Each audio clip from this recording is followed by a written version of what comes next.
পারলাম না এই বাচ্চাকে রাখতে। আজকে একদম রেখে গেছিল আমার কাছে, আসলে আমি আর পারলাম না এর কষ্ট দেখে রাখতে।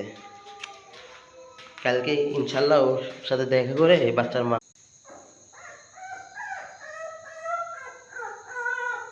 পারলাম না এই বাচ্চাকে আমার নিজের কাছে রাখতে।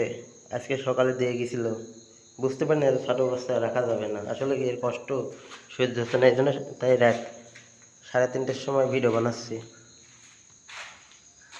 কালকে যেভাবে হোক ও যেখান থেকে নিয়ে আসছে, মানে আমাকে এই কুকুরের বাচ্চাটা যে দিয়ে গেছে, ইনশাল্লাহ ওর মাধ্যম দিয়ে আমি ওর মার কাছে দিয়ে আসবো। এত ছোট্ট বাচ্চাকে রাখা সম্ভব না, মা ছাড়া। যার মা নাই বাপ নাই সেই বোঝে কষ্ট কি। এটা ছোট বাচ্চাকে পালা খুব কষ্ট, এর মুখের দিকে তাকিয়ে রাখা সম্ভব না।